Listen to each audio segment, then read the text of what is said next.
Causation is history. Causation in history. Okay. If milk is said to boil in a saucepan, it boils over. I do not know and have never wanted to know. I have never wanted to know why this happened. If pressed, I should probably attribute it to the propensity in milk to boil over, which is true enough but explains nothing. But then I am not a natural scientist. In the same way, एक इंसान पढ़ सकता है, लिख सकता है about the events of the past without wanting to know why they happened, and to be content to say कि Second World War occurred because Hitler wanted the war, which is true enough, but it explains nothing about the war. But one should not then commit the solecism of calling oneself the student of history or a historian. The study of history is the study of causes. You need to understand that. अगर हम history पढ़ रहे हैं तो हमें historical causes और causes पढ़ना बहुत ज़रूरी है. The historian, as I said, at the end of my last lecture, continuously asked the question why. ठीक है? Why is very important. And so long as he hopes for the answer, he cannot rest. The great historian, perhaps I should say more broadly, the great thinker is the man who asks the question why about new things or in new contexts. So when someone say that they like history, it's very important that they questions everything. That why this? Why not this? So why? Whether we talk about a great historian or whether we talk about a great thinker. क्यों बहुत important है. Herodotus, the father of history, defined his purpose in opening of his work to preserve a memory of the deeds of the Greek and barbarians, and in particular, beyond everything else, to give the cause of the fighting one another. He found few disciples in the ancient world. Even Thucydides has been accused of having no clear conception of the causation. Thucydides के पास कोई conception नहीं था कि कारण क्या है. But when in the 18th century the foundation of modern historiography began to be laid, Montesquieu, in the consideration on the causes of the greatness of the Romans and their rise and decline, took at his starting point the principles that they are generally causes, moral or physical, which operate in every monarchy, raise it, maintain it and overthrow it, and that all that occurs is subject to these causes. जो कुछ भी हो रहा है वो इन्हीं causes का subject है. ठीक है, तो causes are very important. A few years later, in Asperides he developed and generalized this idea. It was absurd to suppose that a blind fate has produced all the effects which we see in the world. You cannot think and you cannot suppose कि अंधा जो fate है कि सब कुछ जो चल रहा है किस्मत से चल रहा है, ऐसा नहीं हो सकता. कोई ना कोई कारण रहा होगा. Men are not governed uniquely by their fantasies. इंसान अपनी fantasies से नहीं चल सकता. Their behavior followed certain laws and principles derived from the nature of things. For nearly 200 years after that, historians and philosophers of history were busily engaged in an attempt to organize the past experience of mankind by discovering the causes of historical events and laws which governed them. लगभग 200 साल तक historians और philosophers जो थे history के वो इसी attempt में लगे रहे कि वो कॉजेज ढूंढे हिस्टोरिकल इवेंट के और लॉज ढूंढे जो वास्तव में मानव को चलाते हैं, क्योंकि इंसान फैंटेसी से या किस्मत से तो चलता नहीं है. Sometimes the causes and the laws were thought of in mechanical, sometimes biological terms. कभी मैकेनिकल होते हैं, कभी बायोलॉजिकल होते हैं, sometime metaphysical, sometime economics, sometimes as psychological. But it was accepted doctrine that history consisted in marshalling the events of the past in an orderly sequence of cause and effect. If you have nothing to tell us, wrote Voltaire in an article on history for Encyclopedia, except that one barbarian succeeded another on the backs of Osus and Jasaret. What is that to us? In the last years, the picture has been somewhat modified. Nowadays, for reasons discussed in my last lecture, we no longer speak of historical laws, and even the word cause has gone out of fashion, partly owing to the certain philosophical ambiguities into which I need not enter, and partly owing to the supposed association with determinism to which I will come presently. Some people therefore speak not of the cause in history but of explanation or interpretation. Okay, or the logic of situation, or the inner logic of the events, or or reject the causal approach in favor of the functional approach, though this seems inevitably to involve the question how it came to happen and so lead back to the question why. Other people distinguish between different kinds of causes, whether it's mechanical, biological, psychological, and so forth, and record historical cause as a category of its own. Though some of these distinctions are in some degree valid, it may be more profitable for present purposes to stress what is common to all kinds of cause rather than what separate them. Okay, what is common to all kinds of cause rather than what separate them. For myself, I shall be content to use the word cause in the popular sense and neglect these particular refinements. See, ध्यान से सुनना, यहाँ पे वो कहता है कि sometimes the causes and the laws were thought that they are mechanical, sometimes they are biological in terms, sometimes metaphysical, sometimes economic, sometimes psychological. But it was accepted doctrine that history consisted in marching the events of the past in an orderly sequence of cause and events. If you have nothing to tell us, अगर आपके पास कुछ नहीं है हमें बताने के लिए, wrote Voltaire in the article on the history of encyclopedia, he write, except that एक barbarian ने succeed कर दिया दूसरे को on the banks of Oxus and up, what is that to us? आप क्या बताना क्या चाह रहे हैं हमें? In the last year, the picture has somewhat changed. जो लोग हैं वो historical laws के बारे में या जो हम कहते हैं ना cause के बारे में नहीं ज़्यादा बात करते हैं. Partly owing to certain philosophical ambiguities, वो कहते हैं कि ये तो होना था, तो हम इसको ना वो कहते हैं कि ये कारण नहीं है, ये तो इस चीज की एक्सप्लेनेशन है. ठीक है यार, ये तो इंटरप्रिटेशन है, ये तो सिंपल सा लॉजिक है सिचुएशन का. तो यहाँ पे आपकी कैजुअल अप्रोच नहीं हुई, यहाँ पे आपकी फंक्शनल अप्रोच हो गई कि ये तो ऐसे ही होना है, तो ऐसे ही होगा. ठीक है, बट स्टिल ये बात भी हम करते हैं ना, तो हम वही क्वेश्चन पे निकल जाते हैं, that why other people distinguish between different kinds of cause, mechanical, biological, psychological and so forth, and record historical cause as a category of the own, कि हिस्टोरिकल अपना ही है. To some of the dictations, some of the distinction are in some degree valid.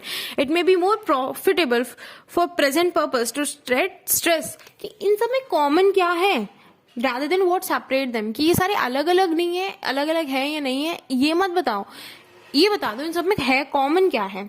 For myself I shall be content to use the word cause in the popular sense and neglect these particular refinement. मैं तो cause use करूंगा, मैं नहीं बात करता functional interpretation, explanation and all this की, logic की. Now let us begin by asking what the historian in practice does when he is confronted by the necessity of assigning causes to the events. अगर historian को बोल दिया जाता है कि आपको कोई भी घटना घटी है उसका आपको कारण बताना है, तो करता है क्या? The first characteristic of the historical approach to the problem of cause is that he will commonly assign several causes to the same event. जैसे Marshall the economist जो है once wrote that people must be warned off by every possible means from considering the action of any one cause without taking account of the others who effects are commingled within it. The examination candidate who is answering the question why did revolution break out in Russia in 1917 offered only one cause would be lucky to get a third class. See, there are three type of people. एक बंदा जिससे आप कारण पूछोगे आपको एक कारण बता देगा, दूसरा बंदा जिससे आप कारण पूछोगे आपको बहुत सारे कारण बता देगा, और तीसरा बंदा जो आपसे आप कारण पूछोगे जो बेस्ट हिस्टोरियन का है वो आपको एक हायरार्की में बताएगा कि सबसे ज्यादा ऐसा कि सबसे ज्यादा इंपॉर्टेंट कारण कौन सा था जिसके कारण घटना घटित हुई, और सबसे कम इंपॉर्टेंट कौन सा था. बिकॉज एक कारण से नहीं होता, अलग अलग मीन्स होते हैं, वेरिंग मीन्स होते हैं, अलग अलग डिग्री या लेवल्स होते हैं किसी भी कारण के किसी घटना को घटित करवाने में. ठीक है, तो दैट सिंपल. ठीक है, तो थर्ड क्लास वाला आपको सिंपल एक कारण बता देगा. The historians deal in multiplicity of causes. If he were required to consider the causes of the Bolshevik revolution he might name Russia's successive military defeat, the collapse of the Russian economy under pressure of war, the effective propaganda of Bolshevik, the failure of the Tsarist government to solve the agrarian problem, the concentration of an impoverished and exploited proletariat in the factories of Petrograd, the fact that Lenin knew his own mind and nobody on the other side did. In short, a random jumble of economic, political, ideological and personal causes of long and short term causes also. ठीक है, but this bring us at once the second characteristic of historical approach. The candidate who is in reply to our question was content to set out one after the other a dozen of causes of the Russian Revolution and leave it at might have a given that would be given a second class, but scarcely at a first. Well informed but unimaginative. ठीक है, but scarcely at first. They were well informed but unimaginative.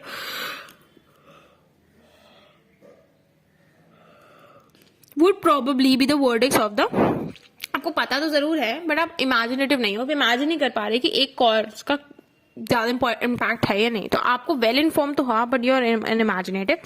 That would be the product of the examiners. The true historian confronted with a list of causes in the own compiling would feel a professional compulsion to reduce it to the order, to establish some hierarchy of causes which would fix this relation to one another. तो वो hierarchy बताएगा, simple सी बात है. Perhaps to decide which cause or which category of cause should be regarded in the last resort or in the final analysis or favorite phrases of historian as ultimate cause, the cause of all causes. ठीक है, this is the main cause, this is the cause of all causes. तो वो आपका final analysis में use होगा. Now this is his interpretation of the theme. The historian is known by the causes which he invokes. Gibbon attributed the decline and fall of Roman Empire to the triumph of barbarism and religion. The English Whig historian of the 19th century attributed the rise of British power and prosperity of the development of political institution employing the principles of constitutional liberty. Gibbon, an English 19th century historian, have an old-fashioned look today because they ignore the economic causes which modern historians have moved into the forefront. Every historical argument revolves around the question of priority of cause. Okay so कोई भी historical argument की आप बात करोगे ना तो it will always talk about one thing, that is priority of cause. कौन सा कॉज ज्यादा प्रायर है, कौन सा कॉज ज्यादा सबसे इंपॉर्टेंट है. Henri Poincare in the work which I quoted in my last lecture noted that science was advancing simultaneously toward variety and complexity and towards unity and simplicity. समझ आ रही है? वेराइटी और complexity, unity and simplicity, these two are contradictory forces and that is dual and apparently contradictory process. It was the necessary condition of knowledge over here. This is no less true of historian. The historian, by expanding and deepening his research, constantly accumulate more and more answers to the question why. It will have more and more answers to the question why. So that would increase the complexity and variety. The proliferation in recent year of economic, social, cultural, legal history, not to mention fresh insights into the complexity of political history and new techniques of psychology and statistics, have enormously increased the number and range of the answers. When Bertrand Russell observed that every advance in a science takes us further away from the crude uniformities which are first observed into a greater differentiation of antecedent and consequent and into a continentally wider circle of antecedent recognized as relevant, he accurately described the situation in history. But the historian, in virtue of his urge to understand the past, is simultaneously compelled, like the scientist, to simplify the multiplicity of the answers, to subordinate one answer to the another, and to introduce some order and unity into the cause of happening and the cause of specific causes. One God, one law, one element, and one form of divine event. Or Henry Adams' quest for some great generalization which would finish one's clamor to the educated. These are read nowadays like old-fashioned jokes. But the fact remains that the historian must work through the simplification as well as the multiplication of causes. History, like science, advances through the dual and apparently contradictory process. History, like science, have apparently dual and contradictory process. See, let me tell you one thing over here. See, Henry Poniker, in his last lecture, he said that it has simultaneously, like, science is moving toward two processes. One is variety and complexity, other one is simplicity and unity, and both of them are dual and contradictory. Fine.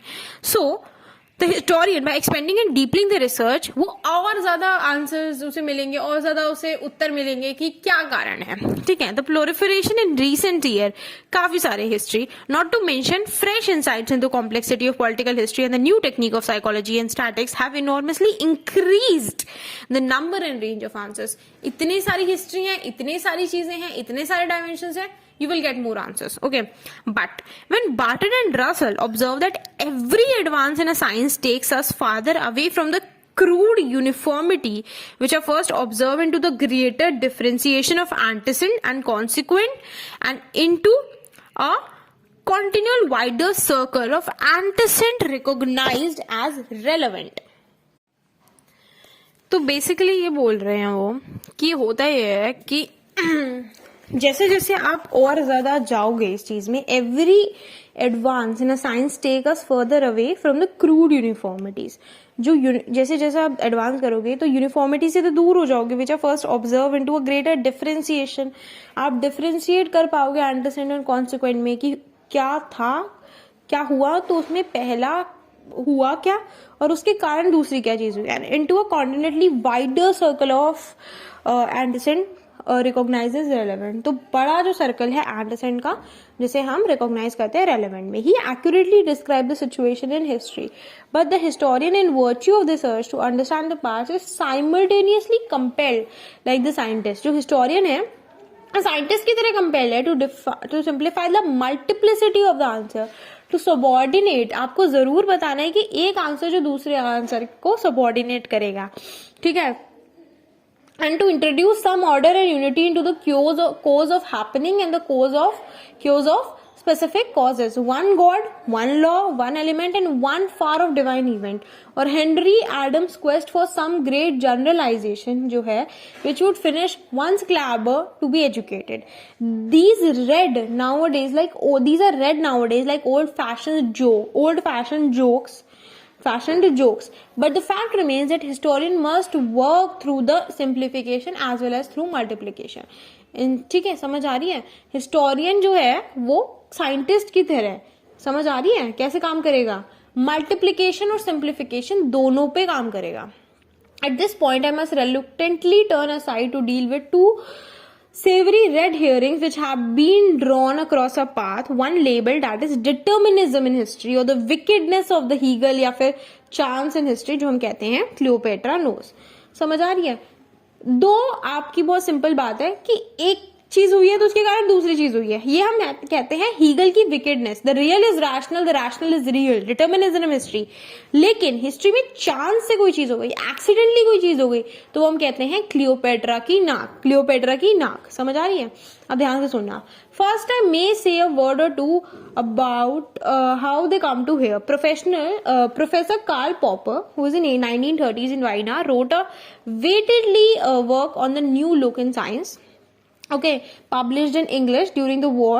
Two books of a more popular character, The Open Society and Its Enemies and the Poverty of Historicism. उन्होंने दो किताबें लिखी, ठीक है, of more popular character. एक तो थी open society और उसके दुश्मन है और the poverty of historicism. So they were written under the strong emotional influence of the reaction against Hegel के विरुद्ध लिखी गई थी वो, who was treated together with Plato as the spiritual ancestor of Nazism and against the rather shallow Marxism which was the intellectual climate, जो भी उस time पे intellectual climate चल रहा था of the British left in 1930s. The principal targets were the allegedly determinist philosophies of history of Hegel and Marx grouped together under the opprobrious name of historicism. ठीक है, किसके under, किस नाम के under, historicism के अंदर. ठीक है. Now in 1954 sir Isa Berlin published this एसे. उन्होंने अपना एसे पब्लिश करा हिस्टोरिकल इनएविलिबिलिटी की. हिस्टोरिकल इनएविलिबिलिटी मतलब necessity. He dropped the attack on Plato perhaps out of some lingering respect for the ancient pillar of the Oxford establishment. उन्होंने Plato पे attack तो नहीं करा. And he added to the indictment that argument not proper that the historicism of Hegel and Marx is objectionable, जो उनका historicism है, because by explaining human actions in casual term it implies a denial of human free will and encourages historian to evade their supposed obligation. समझ आ रही है. To pronounce moral condemnation or Charles Magan Napoleon's challenges of history, otherwise not much has changed. But Sir Asa Berlin is deservedly popular and widely read writer. During the past 5 or 6 years, almost everyone in the country or in the United States who has written an article about history or even a serious review of historical work has clocked a knowingly snook at Hegel and Marx and determinism and pointed out the absurdity of failing to recognize the role of accident in history. It perhaps is unfair to hold Sir Isa responsible for his disciples. Even when he talks no nonsense, he earns our indulgence by talking it in an engaging and attractive way. The disciples repeat the nonsense and fail it to make attractive. In any case, there is nothing new in all this. Charles Kingsley, not the most distinguished of the religious professor of modern history, who has probably never read Hegel or heard of Marx, spoke in the inaugural lecture in 1860s of the man's mysterious power of breaking the laws of his own being as proof of no inevitable sequence could exist in history. But fortunately, we have forgotten Kingsley. It is Professor Popper and Sir Isa Berlin who between them have flogged this very dead horse back into the semblance of life, and some patience will be required to clear the muddle. See, very important is this. क्या बात करी गई है यहाँ पे? बोला गया है कि आपके जो ईसा बर्लिन है उन्होंने हिस्टोरिकल इनएविलिबिलिटी पे एक आर्टिकल लिखा है, जिन्होंने ना प्लूटो के बारे में तो उन्होंने कुछ नहीं बुरा बोला, बिकॉज उन्होंने कहा कि भाई ये तो थोड़ी रिस्पेक्ट है एंशिएंट पिलर में, लेकिन उन्होंने ऑब्जेक्शन उठा दिया हीगल और मार्क्स के कॉजुअल टर्म्स में ह्यूमन एक्शन को एक्सप्लेन करने का। उन्होंने कहा ह्यूमन एक्शन कोई कॉज से नहीं बता सकते, तो अगर आप हर चीज को कॉज देने लग गए तो फ्री विल कहां जाएगी ह्यूमन की? And there many people have agreed with them. The problem is that, ठीक है, समझ आ रही है?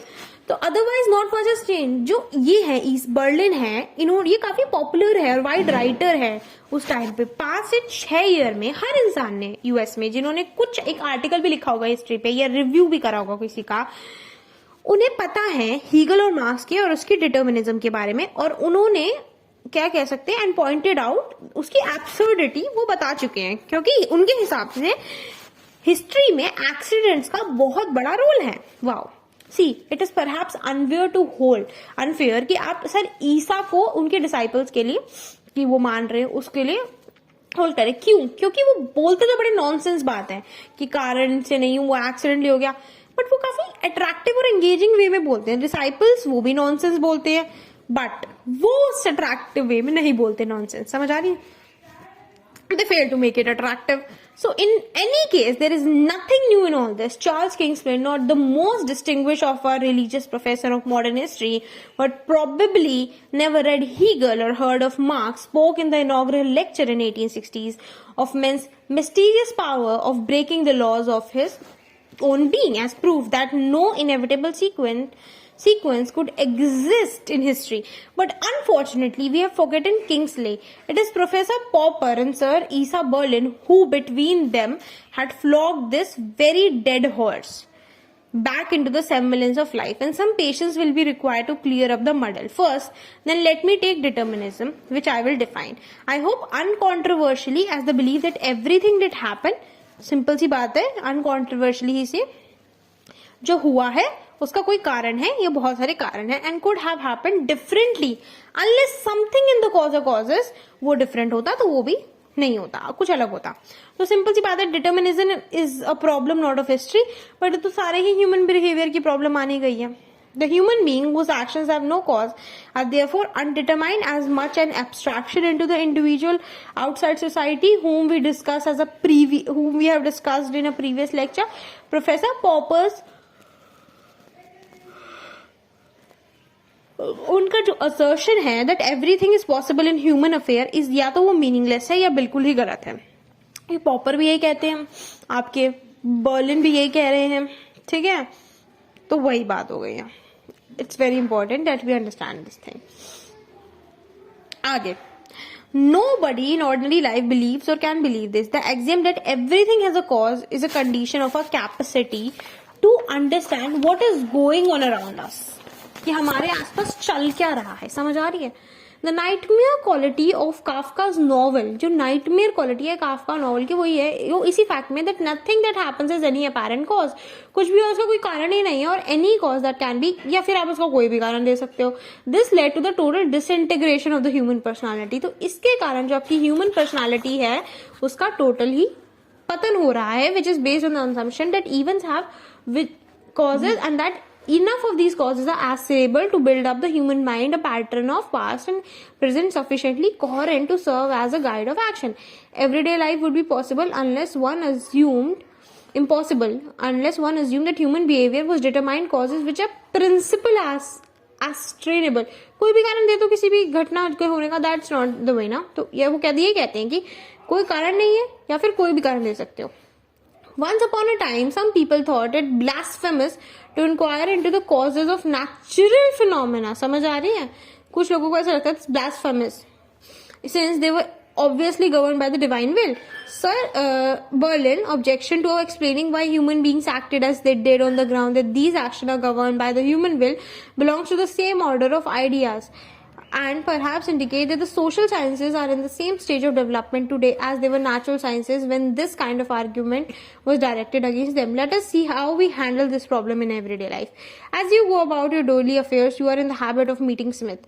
You greet him with an amiable but pointless remark about the weather or about the state of college or university business. He replies with an equally amiable and pointless remark about the weather or the state of business. But opposing that, once morning, Smith, instead of answering your remark, तुमने उसे पूछा, ठीक है, कि क्या चल रहा है यूनिवर्सिटी में, क्या है वेदर वगैरह का और स्टेट ऑफ बिजनेस, उसने बताया.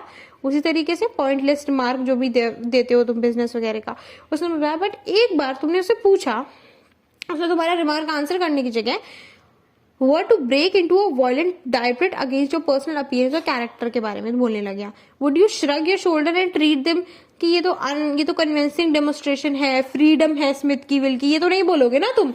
End of the fact that everything is possible in human affair, कि ठीक है उसने कर दिया तो कर दिया, ऐसे तो नहीं बोलोगे ना. अगर वो तुम पीटना चालू कर देगा या समथिंग लाइक दैट, नहीं करोगे. आई suspect that you would not. On the contrary you would say poor Smith. आप उसको कॉज देने लगोगे कि तुम्हारा बाप तो मेंटल हॉस्पिटल में मर गया तो तुम भी पागल ही हो. Poor Smith, you must have been having more trouble with his wife. अरे बेचारे की ना बीवी पट नहीं रही होगी, लड़ाई हो गई होगी, कोई ना कोई कारण दे दोगे आप. In other words, you would attempt to diagnose the cause of Smith apparently causeless behavior in the firm conviction that some cause there must be. By so doing, you would, I fear, incur the wrath of Sir Isa Berlin. You will have, who would bitterly complain that by providing a casual explanation of Smith behavior, you have swallowed Hegel's. आपने एकदम swallow कर लिया भाई Hegel और Marshall deterministic assumption and shirked your obligation to denounce Smith as a cad. But nobody in ordinary life takes this view or supposes that either determinism or moral responsibility is at stake. The logical dilemma about free will and determinism does not arise in real life. It is not that some human actions are free and others are determined.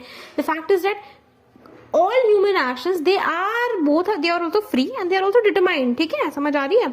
कुछ हद तक वो free भी हैं, कुछ हद तक determined भी है, according to the point of view from which one consider them. आपका पॉइंट आप किस हिसाब से कंसिडर करते हो. The practical question is different again. Smith action had a cause और a number of causes, but in so far as it was caused by not by some external compulsion but by the compulsion of his own personality. बाहर का compulsion नहीं था, उसकी खुद की personality का compulsion था. He was morally responsible. It is a condition of the social life that the normal adult human beings are normally responsible for their own personality, whether to hold him responsible in the particular cause is a matter for your practical judgment. But if you do, this does not mean that you regard his action as having no cause. Cause and moral responsibilities are different category. An Institute of Chair of Criminology has recently been published in responsibility in university. It would not, I feel sure, occur to any of those engaged in investigating the causes of crime to suppose that this committed them to a denial of the moral responsibility of the criminal. Now let us look at the historian. Like the ordinary man, he believes that human actions have causes which are in principle assailable. ठीक है? History, like everyday life, would be impossible if the assumption were not made. Everyday life वो पूरी ही impossible हो जाती अगर assumption नहीं बने होते. If the special function of the historian is to investigate these causes, this may be thought to give him a special interest in the determined aspect of human behaviour, but he does not reject free will. हम reject नहीं कर रहे free will, of course, ये बात है, except on the unattainable hypothesis that voluntary actions have no cause.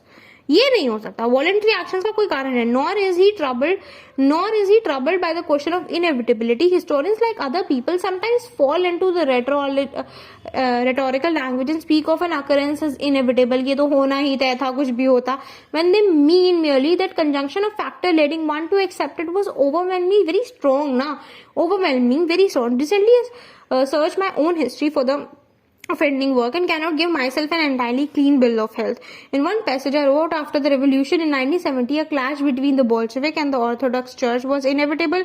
No doubt it would have been wiser to say extremely probable. Inevitable नहीं होता कुछ भी भाई. But may I be excused for finding the correction of shade pandemic? In practice, history do not assume that events are inevitable before they have taken place. जब हुए ही नहीं, historians मान ही नहीं सकते कि ये तो होना तय है, कुछ भी हो जाए जब वो उससे पहले हुए. जब हो जाते तो हम आगे कह देते हैं कि भाई ये तो होता था. They were extremely probable, but they are not inevitable. समझ आ रही है? They frequently discuss alternative courses enable to the actors in the story on the assumption that this option was also open, though they go on quite correctively to explain why one course was eventually chosen rather than the other. ये open था, but ये नहीं हुआ, ये हुआ, क्यों हुआ? Nothing in history is inevitable except in the formal sense that for it had to be happen, otherwise the antecedent causes would have had to be different. Antecedent causes different हो गए तो change हो जाएगा. As a historian, I'm perfectly separated to do without inevitable. I'm perfectly prepared to do inevitable, unavoidable, inescapable and even inelucutable. Life will be drabber, but let us leave them to poets and metaphysicians. ये जो बातें हैं ये हम poets और metaphysicians तक छोड़ देते हैं कि ये तो होना तय ही है. ये सब कुछ हम as a historian इन सारे words, इन सारे phrases जो है इनके बिना काम कर सकते हैं. That is not very difficult. ये लिखा हुआ है इसमें कि इसमें कोई ऐसा मुश्किल नहीं है इस चीज को पॉइंट आउट करना कि हाँ ऐसा नहीं हो सकता.